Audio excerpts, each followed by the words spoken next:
বিসমিল্লাহির রহমানির রহিম। এখান থেকে আমরা পড়বো হচ্ছে আহমদ শওকী রহমতুল্লাহি আলাইহি শেরটা। তো এটা আমাদের নেসেবের অংশ, এই কারণে এখান থেকে আমরা ইনশাআল্লাহ আহমদ শওকী রহমতুল্লাহি আলাইহি পুরা শেরটা পড়ার চেষ্টা করব ইনশাআল্লাহ। তো প্রত্যেকটা নসের ক্ষেত্রে আমি কয়েকটা বিষয় বলে থাকি, যে বিষয়গুলো অবশ্যই মাথায় রাখতে হবে, তাহলে এক্ষেত্রে আপনার মনে রাখা সহজ হবে। প্রথম যে বিষয়টা বলি সেটা হচ্ছে এই শেরের শায়েরের নাম কিভাবে মনে রাখবেন, অথবা আহমদ শওকী রহমতুল্লাহ আলাইহি শেরটাকে কিভাবে চিনবেন। আহমদ শওকী রহমতুল্লাহ আলাইহি শেরটা চেনার উপায় হচ্ছে বা আলিফ। ওনার শেরটা শেষ হবে বা আলিফ দিয়ে, ঠিক আছে? এই দেখেন রিসাবা, রিকাবা, শিহাবা, নিকাবা সব কিন্তু বা আলিফ দিয়ে শেষ হয়েছে। যদি এরকম কোনো শের থাকে তাহলে আপনি বুঝবেন যে এটা আহমদ শওকী রহমতুল্লাহ আলাইহির শের। আচ্ছা, বা আলিফ। হ্যাঁ, বা আলিফ। এরপরে দ্বিতীয় যে বিষয়টা বলি সেটা হচ্ছে যে আহমদ শওকী রহমতুল্লাহ আলাইহি এই নজগুলো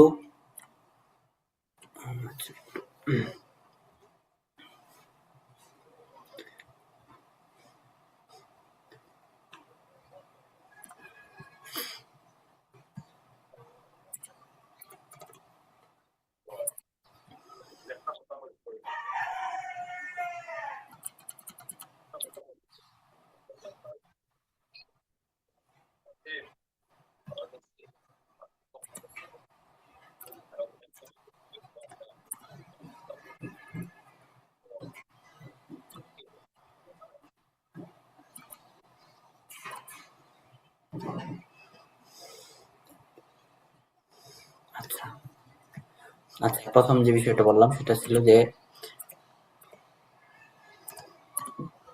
আহমদ শওকী রহমতুল্লাহ আলাইহি শেরগুলো চেনার উপায় কি।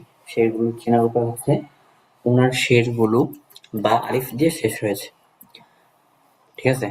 এরপরে যে দ্বিতীয় বিষয়টা সবসময় বলে থাকি সেটা হচ্ছে যে নসটা পড়বো আমরা, যে নসটা পড়বো এই নসটা কোন বুহুর থেকে আসছে, বুহুরের নাম কি।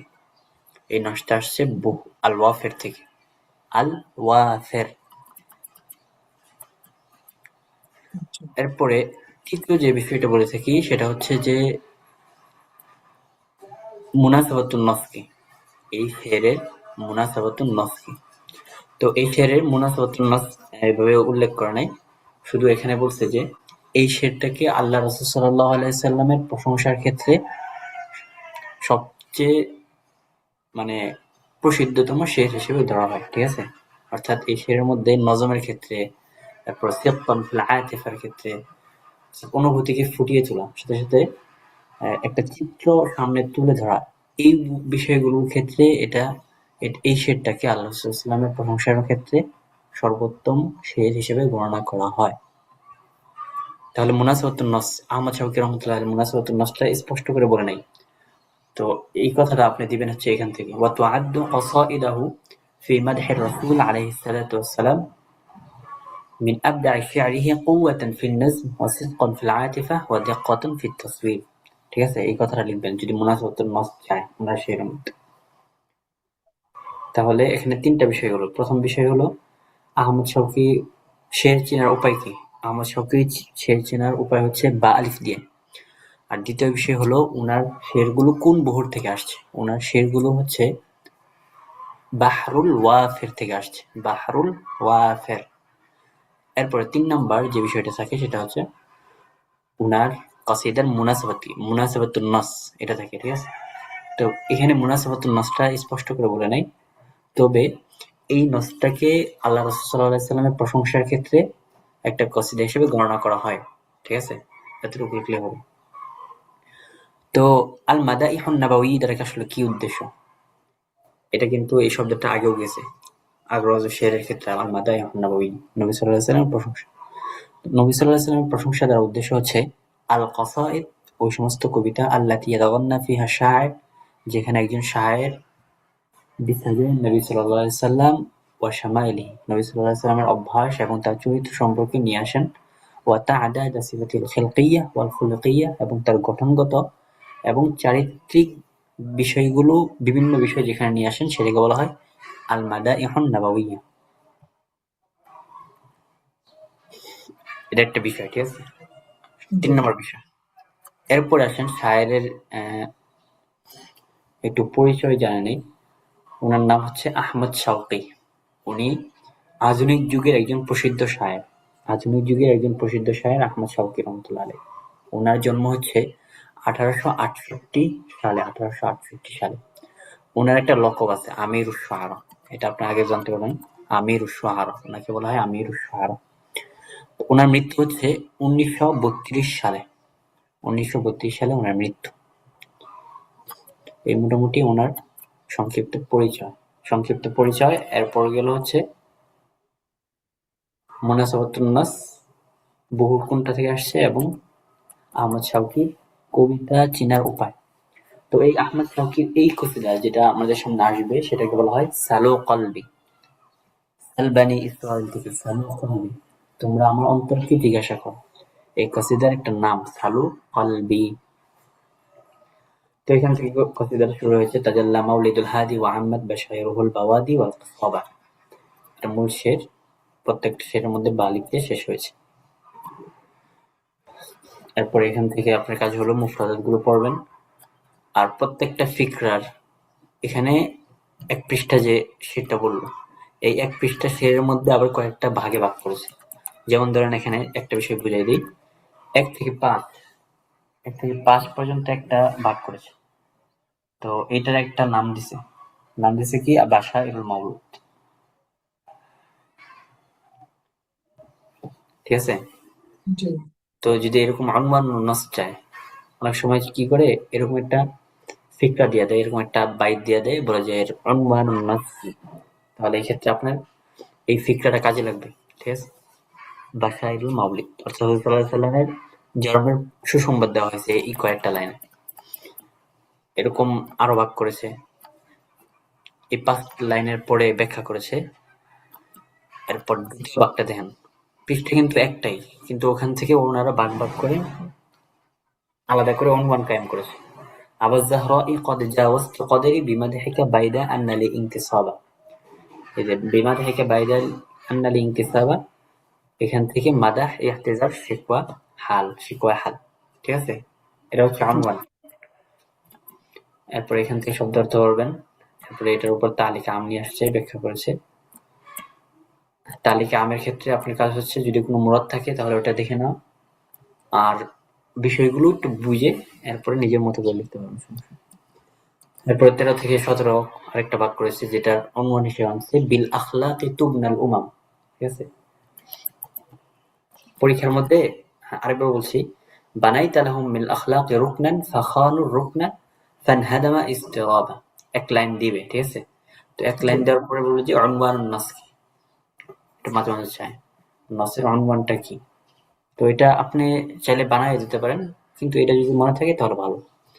তো অনওয়ান লেখার ক্ষেত্রে আপনি দেখবেন যে এই বিষয়টা আসলে কি নিয়ে লেখা হয়েছে। ২ লাইন থাকে তো, ২ লাইন বা ১ লাইন। তো এই বিষয়টা চিন্তা করে এরপর অনওয়ানটা দিবেন।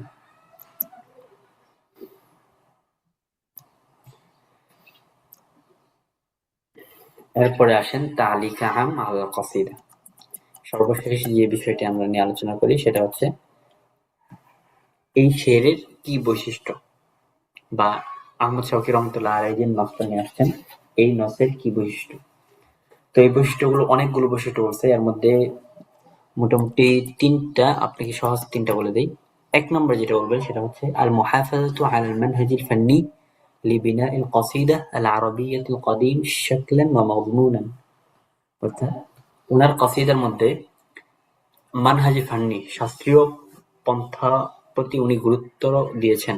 লিবিনাইল কসিদা আল আরাবিয়্যা আল কদিম, অর্থাৎ পুরনো যুগে যে আরবি কসিদার নির্মাণটা ছিল, যেভাবে বানানো হতো, ঠিক ওই ভিত্তিরই উনি হেফাজত করেছেন, এর প্রতি যত্নশীল ছিলেন।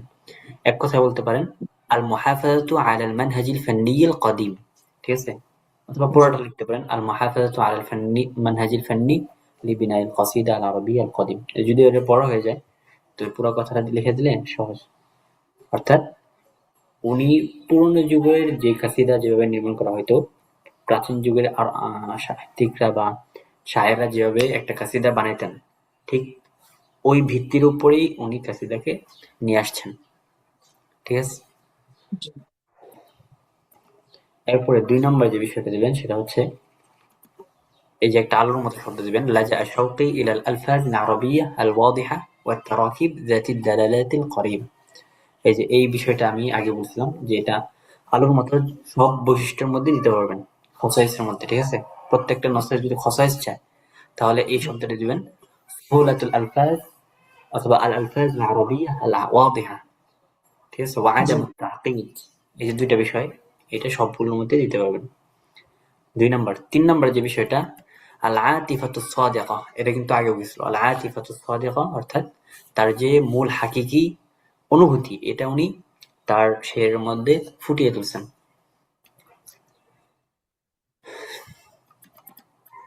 মোটামুটি এই 3টা 4টা দিয়ে দিলে হবে। যদি বিষয়গুলো কঠিন করে বলতে আপনার একটু আপনার মতো সহজ করে দিয়ে দিবেন। এটা হচ্ছে খাসাইস গেল। আচ্ছা, মোটামুটি আমাদের নসের যে বিষয়গুলো এগুলো আলোচনা শেষ হবে। তাহলে নসের মধ্যে আমরা প্রথম কি পড়লাম? প্রথম হচ্ছে আহমদ শৌকী রহমতুল্লাহ আলাই শের চেনার উপায় কি? উপায় হচ্ছে বা আলিফ দিয়ে শেষ হবে। 2 নম্বর পড়লাম যে উনার নসগুলো কোত্থেকে আসছে, কোন ভোর থেকে আসছে, বললাম যে আল ওয়াফের থেকে। এরপর বললাম যে মুনাসাবাতুন নাস কি? মুনাসাবাতুন নাস হচ্ছে এই কবিতাটা বলা হয়েছে হুজুর সাল্লাল্লাহু আলাইহি সাল্লামের প্রশংসার জন্য। এরপর সর্বশেষ খাসায়েসটা চলে গেল। এরপর আসেন আত-তাহলিলুল বালাগী লিকাসিদা সালো কলবি, অর্থাৎ সালো কলবি এই কাসিদার বালাগতের কি কি বিষয় আছে ওনার শেরের মধ্যে। তো দেখেন ওনার শেরের মধ্যে বালাগতের কি কি বিষয় আছে, আমরা যে বিষয়গুলো আগেই পড়ে আসছি। ওনার শেরের মধ্যে প্রথম যে বিষয়টা পাওয়া যায় সেটা হচ্ছে বারাআত ইস্তেহলাল। এরপর আর কি পাওয়া যায়? এরপর পাওয়া যায় তিবাক, এরপর পাওয়া যায় মুকাবালা, এরপর পাওয়া যায় মুবালাগা, এরপরে তাকিদুল মাদাহ, নাইফ ফাওজান। এই বিষয়গুলো কিন্তু আমরা বালাগতের মধ্যে পড়ে আসছি। এই বিষয়গুলো এখন ওনার মাথার সাথে মিলাবে, যে এই বিষয়গুলো কিভাবে পাওয়া গেল একদম হাতে কলমে শিখিয়ে দেবে। তো সর্বপ্রথম যেটা সেটা হচ্ছে বারাআতুল ইস্তেহলাল। তো বারাআতুল ইস্তেহলাল কাকে বলা হয়? বারাআতুল ইস্তেহলাল বলা হয়, এই বিষয়টি কি চলে গেছিল না? মনে হচ্ছে যে পড়াইছে মনে হচ্ছে। না না করা লাগে আচ্ছা আচ্ছা, বারাআতুল ইস্তেহলাল কাকে বলা হয়? বারাআতুল ইস্তেহলাল বলা হয় যে এমন জিনিসের মাধ্যমে শুরু করা যেই জিনিসটা তার পরবর্তী বিষয়টা বা উদ্দেশ্যকে ফুটিয়ে তুলবে। এটার একটা উদাহরণ ওই সময় দিয়েছিলাম যে যদি আপনি কারো আপনার বন্ধু আপনাকে দাওয়াত দিল যে ভাই আপনার আমার বিবাহটা পড়ায় দেন, তো এই ক্ষেত্রে কিন্তু আপনি যাওয়ার পরেই হামদ এবং সানার পর বলবেন যে ওয়ামিন আয়াতিহি আন খালাকা লাকুম মিন আনফুসিকুম আজওয়াজান লিতাসকুনু ইলাইহা ওয়া জাআলা বাইনাকুম মাওয়াদ্দাতান ওয়া রাহমা। ঠিক আছে? এরকম ভাবে বিবাহের একটা আয়াত নিয়ে আসবেন। তো জি এটা সবচেয়ে সুন্দর উদাহরণ আমরা ওই সময় বলছিলাম যে ওয়াজের ময়দানে বা যদি কোনো বক্তা ওয়াইজিন যদি বক্তৃতা দেয়, এই বক্তৃতা দেওয়ার ক্ষেত্রে দেখবেন যে ওনারা একটা আয়াত বা হাদিস দ্বারা শুরু করে। এই আয়াত এবং হাদিসের মাধ্যমে আমরা যারা উলামায়ে কেরাম আছি, তো ওনারা কিন্তু বোঝা যায় যে সামনে উনি কি নিয়ে বক্তব্য দিবেন। এটা হচ্ছে বারাআতুল ইস্তেহলাল। অর্থাৎ কথার শুরুতে এমন একটা বিষয় নিয়ে আসা হবে যেই বিষয়টা পরবর্তী আপনি কি নিয়ে আলোচনা করবেন এটা বুঝিয়ে দিবে। ঠিক আছে? এটাকে বলা হয় বারাআত ইস্তেহলাল। তো এখানে এই বিষয়টা ফুটিয়ে তোলা হয়েছে, যেমন যেমন তাজাল্লা মাউলিদুল হাদি ওয়া আম্মাত বাশাইরুহুল বাওয়াদি ওয়াল কাসাবা। আমরা যে নসটা দেখে আসলাম এই নসের মধ্যে সর্বপ্রথম কিন্তু এই লাইনটা ছিল। তো এই লাইনের মধ্যে বোঝা যাচ্ছে যে হুজুর সাল্লাল্লাহু আলাইহি সাল্লামের প্রশংসা সামনের কসিদার মধ্যে করা হবে। ঠিক আছে? এটা হচ্ছে বারাআত ইস্তেহলাল হাইসু সাদ্দাল কসিদা বিমা ইউনবিউ আন গরদিহাল আসিল ওয়া হুয়াল মাদিহুন নাবাবী। অর্থাৎ এই বাক্যটাই তার যে উদ্দেশ্য, শায়েরের যে মৌলিক উদ্দেশ্য হুজুর সাল্লাল্লাহু আলাইহি ওয়াসাল্লামের প্রশংসা করা, এটা সংবাদ দিচ্ছে। তাহলে এখান থেকে আমরা বারাআত ইস্তেহলাল পাইলাম। ঠিক আছে? বারাআত ইস্তেহলাল তো বুঝা গেছে, তাই না? জি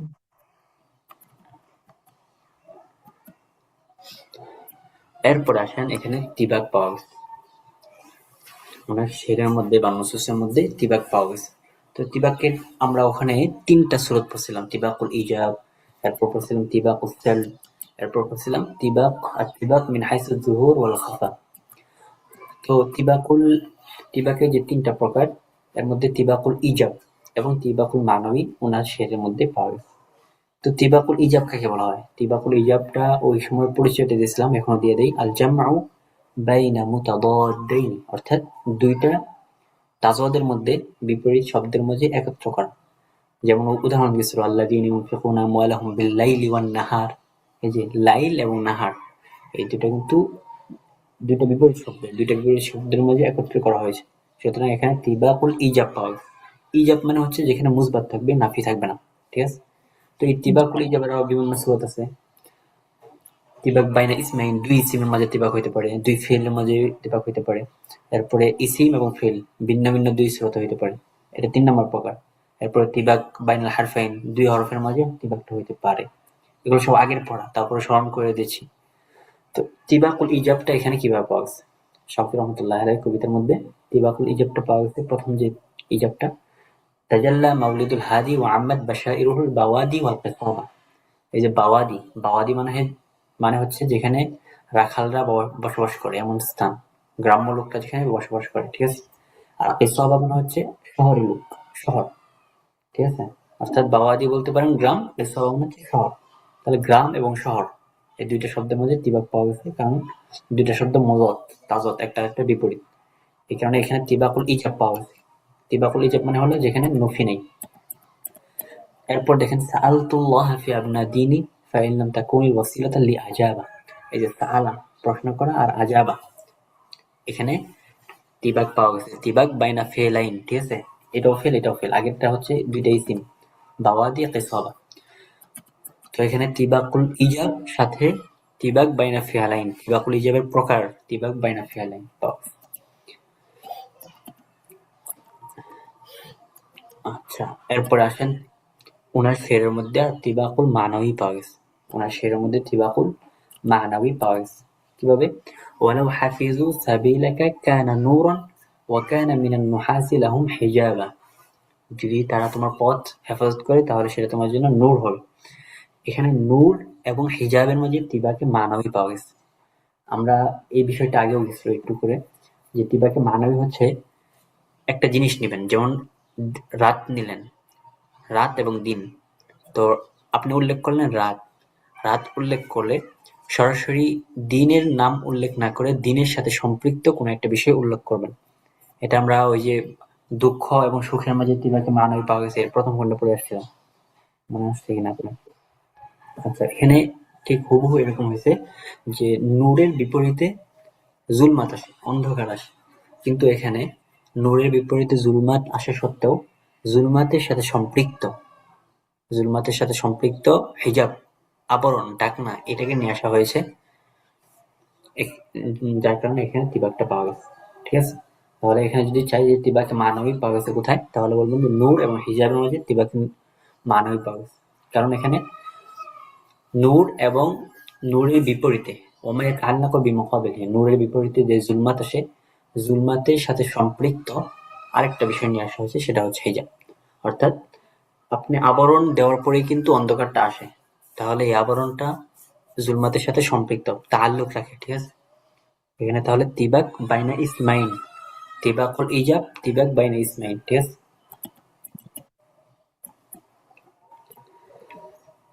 আচ্ছা, এরপর আসেন এখানে মুকাবালা পাওয়া গেছে। মুকাবালা কাকে বলা হয়? মুকাবালা বলা হয়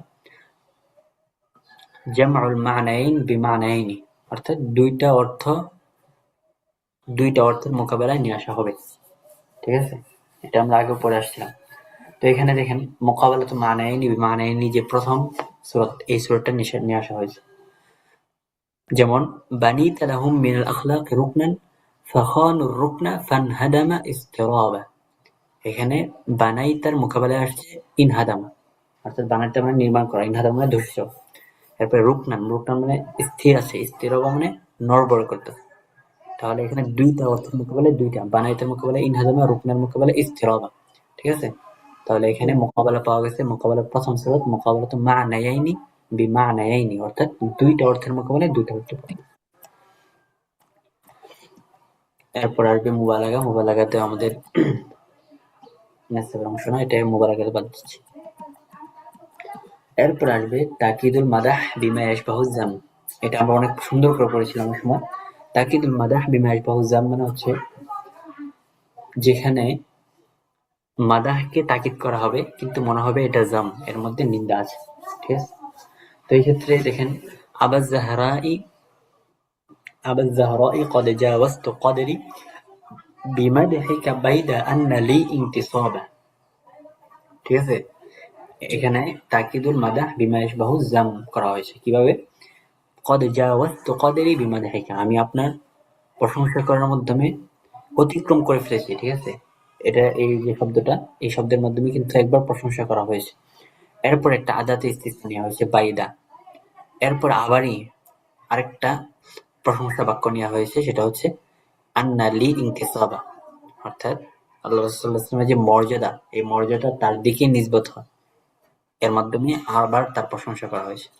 আমরা ওই সময় একটা উদাহরণ পড়েছিলাম, আনা আফসাহুল আরব বাইদা আন্নি মিন কুরাইশিন। ওই সময় আমরা পড়েছিলাম এই উদাহরণটা। অর্থাৎ তাকিদুল মাদাহ বিমা ইয়াশবাহু যামের ওইটা তৃতীয় স্রোত ছিল, যেখানে প্রথমে একটা প্রশংসা করা হবে, সাথে সাথে এর পরবর্তীতে এর পরবর্তীতে একটা ইস্তিসনার অব্যয় নিয়ে আসা হবে। এরপরে আরেকটা প্রশংসামূলক বাক্য আনা হবে। তাহলে এখানে যে তিনটা শর্ত, প্রথমে একটা প্রশংসা করা হয়েছে জাওয়াজতু কদরি বিমাদহিকা, এরপরে একটা আদাতে ইস্তিসনা নিয়ে আসা হয়েছে বাইদা, এরপরে আন্না লিয়া ইনতিসাবা, আবার প্রশংসার অব্যয় নিয়ে আসা হয়েছে। ঠিক আছে, তাহলে এখানে আদা তাকিদুল মাদাহ বিমা ইয়াশবাহু যামের ৩ নাম্বার সূরা পাওয়া গেছে। এই মোটামুটি আমাদের বালাগাতের আলোচনা শেষ হলো। ভাই বুঝে গেছে তো, তাই না? জি ভাই। আচ্ছা, এরপরে আসেন আত-তাহলিলুল আরুদিয়্যু লিকাসিদা সালু কলবি। এই যে সালু কলবি, এই কাসিদার এখন আরুদি ব্যাখ্যা করবে, আরুদি হিসেবে। অর্থাৎ ওনার শেরগুলো কোন বহুর থেকে আসছে, এই বহুগুলোর নাম বলবে, সাথে যদি এখানে কোনো সূরত থাকে তাহলে এই সূরতগুলো বলবে। তো এখান থেকে দেখেন আত-তাহলিলুল আরুদিয়্যু লিকাসিদা সালু কলবি, যে আহমদ শওকী রহমতুল্লাহ আলাইহি যে শেরটা সালু কলবি, এই শেরটা কোন বহুর থেকে আসছে এটা আমি আগে বলছি, বাহরুল ওয়াফির থেকে। বাহরুল ওয়াফির থেকে আসছে। তো বাহরুল ওয়াফিরের ওজন হচ্ছে মুফা আলাতুন, মুফা আলাতুন। তো মুফা আলাতুনকে এখানে ভেঙে রেখেছে, মুফা আলাতুন। মুফা, আমি গতকালকে বলছিলাম মুফা যদি কোনো শব্দের দুইটা অক্ষর মুতাহারিক হয় আর ৩ নাম্বার অক্ষর সাকিন হয় তাহলে সেটাকে বলা হয় ওয়াতাদে মাজমু। ওয়াতাদে মাজমু, দেখছেন বানানটা দেখেন, ওয়াতাদে মাজমু, অর্থাৎ হারফানি মুতাহারিকান ওয়া হারফুন সাকিন। মিম ফা কিন্তু মুতাহারিক আর আলিফটা কিন্তু সাকিন, সেই হিসেবে এটাকে ওয়াতাদে মাজমু বলা হবে। এটা হচ্ছে মুফা। আর আলাতুন, আলাতুন এটা আরেকটা ভাঙ্গন। ঠিক আছে, এই দুইটা শব্দ মিললে কিন্তু একটা শব্দ হয়েছে। তো মুফা এখানে ওয়াতাদে মাজমু পাওয়া গেছে। আর আলাতুন, আলাতুনের মধ্যে সওয়াবে সাকিল এবং সওয়াবে খফিফ পাওয়া গেছে। সওয়াবে সাকিল এবং খফিফের পরিচয় দিয়েছিলাম, যে সওয়াবে খফিফ বলা হয় একটা মুতাহারিক আর একটা সাকিন, আর একটা সওয়াবে সাকিল বলা হয় দুইটাই মুতাহারিক। তো দেখেন আলা, আলা হচ্ছে সওয়াবে সাকিল, আর তুম সওয়াবে খফিফ। সওয়াবে সাকিল এবং সওয়াবে খফিফ মিলে হয় ফাসিলায়ে সুগরা। ঠিক আছে, জি তাহলে এই শব্দটাকে বলা হবে আলাতুনকে বলা হবে ফাসিলায়ে সুগরা, আর মুফা এটাকে বলা হবে ওয়াতাদে মাজমু। তাহলে ওয়াতাদে মাজমু এবং ফাসিলা সুগরা মিলে ওয়াফের ওজনটা হয়েছে মুফা আলাতুন। ঠিক আছে, এটা একটু বুঝেন খালি, এরপরে তেমন এই বুঝার বিষয় না এখানে। তাহলে ওয়াতাদে মাজমু হচ্ছে হারফানি মুতাহারিকানি ও হারফুন সাকিন, দুইটা মুতাহারিক হবে এবং একটা সাকিন হবে। আর আলাতুন এখানে সওয়াবে সাকিল এবং সওয়াবে খফিফ মিলে হচ্ছে ফাসিলায়ে সুগরা। এই ফাসিলায়ে সুগরা এবং ওয়াতাদে মাজমু মিলেই হচ্ছে বাহরুল ওয়াফের ওজন। আচ্ছা, এরপরে আসেন বাহরুল ওয়াফের, এটা তাম হিসেবে আসে, মাজজু হিসেবে আসে। এগুলো পড়া তো আমরা আগেও পড়ছি। তাম হিসেবে আসে, মাজজু হিসেবে আসে। তাম হিসেবে আসলে তার তাফিলা হবে ৪টা, আর মাজুজু হিসেবে আসলে তার তাফিলা হবে 6টা।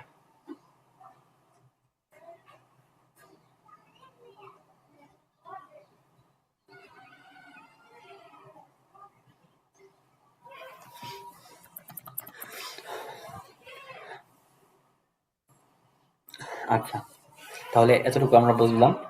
তাম হিসেবে আসলে তার তাফিলা হবে 6টা, আর যদি মাজুজু হিসেবে তার তাফিলা হবে 4টা। আর এই বিষয়টা আমরা আগে পড়ে আসছি যে তাফিলার শেষ অংশ, কোন তাফিলা বাইতে আউয়ালের শেষ অংশ, শেষ তাফিলাকে বলা হয় আরুজ, আর বাইতে সানির শেষ তাফিলাকে বলা হয় দরব। ঠিক আছে, এটা কিন্তু আমরা আগে পড়ে আসছি। তো বাহরুল ওয়াফের ক্ষেত্রে আপনার একটা কথা মনে রাখতে হবে। তো বাহরুল ওয়াফের ক্ষেত্রে যদি আচ্ছা এটা মনে রাখেন। আচ্ছা, কথা আলোচনাটা আরেকবার ধারাবাহিক নিয়ে আসি। আমরা এখন আলোচনা করলাম যে বাহরুল ওয়াফেরটা তাম হিসেবে আসে, মাজেজু হিসেবে আসে। যদি মাজেজু হিসেবে আসে তাহলে তার তাফিলা হবে 4টা, আর যদি তাম হিসেবে আসে তাহলে তার তাফিলা হবে 6টা। বাহরুল ওয়াফের ক্ষেত্রে বা সব বহুরের ক্ষেত্রে আপনি একটা বিষয় মনে রাখবেন, সেটা হচ্ছে বাইতে আউয়ালের শেষ তাফিলাকে বলা হয় আরুজ, আর বাইতে সানির শেষ তাফিলাকে বলে দরব। দরব। তো বাহরুল ওয়াফের ক্ষেত্রে এসে দরবের মধ্যে লাবুদ্দা আইয়াতরা আলাইহিমা তাগয়িরুন, দরবের মধ্যে আবশ্যক হলো সেখানে কোনো পরিবর্তন আসবে। ঠিক আছে, এটা মনে জি, রাখবেন। বাহরুল ওয়াফের ক্ষেত্রে, অন্য কিন্তু বহুরের ক্ষেত্রে বলি নাই। বাহরুল ওয়াফের ক্ষেত্রে শুধুমাত্র দরবের মধ্যে এসে পরিবর্তনটা করা আবশ্যক। যার কারণে দেখা যায় বাহরুল ওয়াফের যে দরবের মধ্যে যে পরিবর্তনটা, এটা সামনে আমরা পড়বো। সামনের কবিতার মধ্যে আমরা দেখব যে এখানে মুফা আলাতুনের পরিবর্তে পরিবর্তন হওয়ার কারণে ফাউলুন হয়ে গেছে এই দরবটা। ঠিক আছে, কারণ মাত্রই বলে আসলাম বাহরুল ওয়াফের দরবের ক্ষেত্রে সবসময় আপনি পরিবর্তনটা পাবেন। তো মুফা আলাতুনের জায়গায় সবসময় ফাউলুন হবে।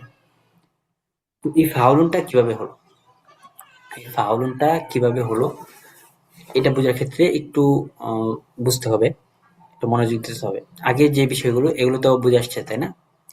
জি, আচ্ছা, এখান থেকে তাহলে ধারাবাহিকভাবে আরেকবার আলোচনাটা নিয়ে আসি। আমরা বললাম যে বাহরুল ওয়াফের তাম এবং মাজুজু হিসেবে আসে। তো তাম এবং মাজুজু হিসেবে আসলে যদি তাম হয়, তাম হয়ে অফের হয়, তাহলে সেই ক্ষেত্রে বাহরুল ওয়াফের যে দরবটা আছে এই দরবের মধ্যে পরিবর্তন আনা আবশ্যক। তো পরিবর্তনটা কি হয়? পরিবর্তনটা হয় মুফা আলাতুনের জায়গায় ফাউলুন হয়ে যায়। এখন আপনি প্রশ্ন করতে পারেন যে ভাই ফাউলুন কিভাবে হলো? তো এখান থেকে জি, মূল আলোচনা যে ফাউলুনটা হলো, আগে এর মধ্যে ছিল মুফা আলাতুন। ঠিক আছে, মুফা জি, আলাতুন ছিল। তো এখান থেকে তুনকে হজফ করে দেওয়া হয়েছে। এই তুনটা হচ্ছে সাবে খফিফ। অর্থাৎ আমরা আগে বলে আসলাম, যদি একটা হরফ মুতাহারিক থেকে আরেকটা সাকিন থাকে তাহলে সেটাকে বলা হয় সাবে খফিফ। তাহলে মুফা আলাতুন এর মধ্যে সর্বপ্রথম যে পরিবর্তনটা আসছে সেটা সেটা হলো তুন, এটাকে হজফ করে দেওয়া হয়েছে। তুন এটা সবে খফিফ, এটাকে হজফ করে দেওয়া হয়েছে। তো আরবিদের পরিভাষায় এই সবে খফিফকে হজফ করাকে হজফ বলা হয়। ঠিক আছে, জি, বুঝলেন? আরবিদের পরিভাষায় কোন একটা ফেলার শেষ থেকে সবে খফিফকে হজফ করে দেওয়াকে হাসফুন বলা হয়। জি, ইউসাম্মিহিল আরবিয়ুন হাসফান। তাহলে যদি তুনকে হজফ করেন তাহলে কি হলো? মুফা আলা। ঠিক আছে, জি, তুনকে হজফ করার পরে হলো মুফা আলা। তো এর পরবর্তীতে দ্বিতীয় যে কাজটা করা হয়েছে সেটা হচ্ছে بتحريك الحرف الخامس ثم سكن الحرف الخامس وتسكين الحرف الخامس। অর্থাৎ 2 নম্বর যে পরিবর্তনটা আসছে সেটা হচ্ছে এই লামের মধ্যে সাকিন দেওয়া হয়েছে। ঠিক আছে, মুফাআলাতুন, মুফাআলাতুন 5 নম্বর হরফে গিয়ে সাকিন দেওয়া হয়েছে, এবং এই সাকিন দেওয়াকে বলা হয় আসবুন।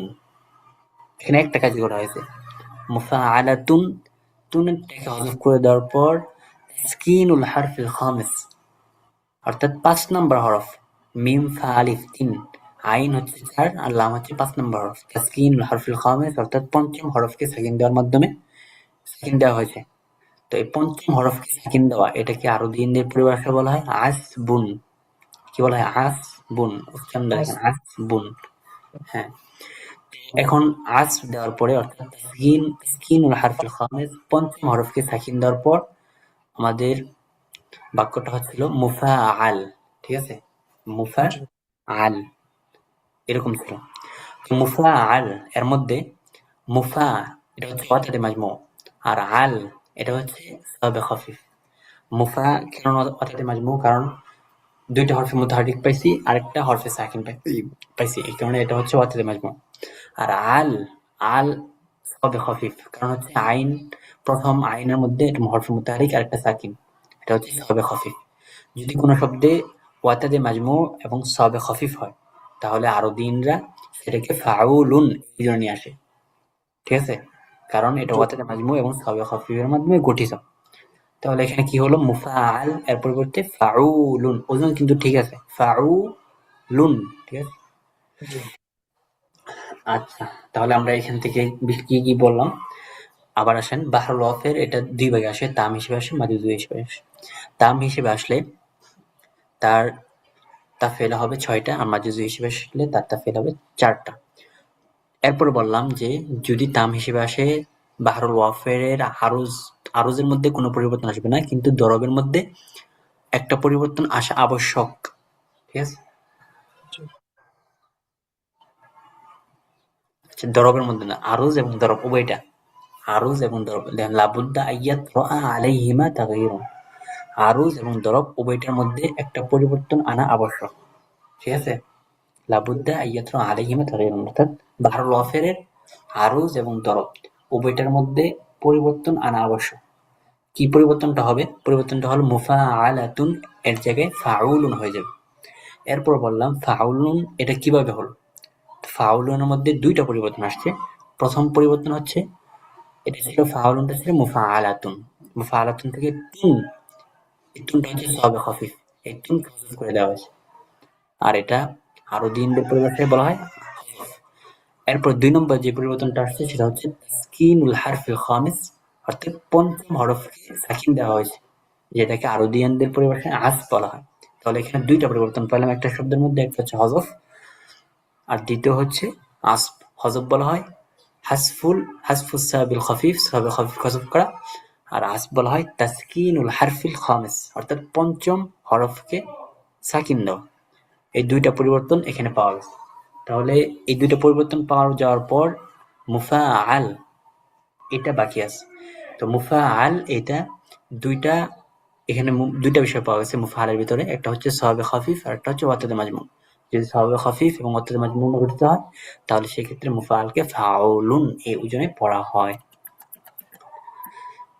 এখানে বলছে দেখেন মা'মানা যালিকা আন্না মুফাআলাতুন قد حدث فيها تغييران الأول الحذف حذف দ্বারা কি উদ্দেশ্য حذف السبب الخفيف الثاني عزف عزف দ্বারা কি উদ্দেশ্য تسكين الخامس المتحرك অর্থাৎ পঞ্চম মুতাহারিকটাকে সাকিন দেওয়া। মুফাআলা ছিল হজব করার পর, তার মুতাহারিক ছিল না লামের উপর, লম্বের জবর ছিল কিন্তু, তাই মুতাহারিক ৫ নম্বর হরফটাকে সাকিন দেওয়া হয়েছে। এটা হচ্ছে হজ এবং আসফ, ঠিক আছে, দুইটা পরিবর্তন পাওয়া গেছে।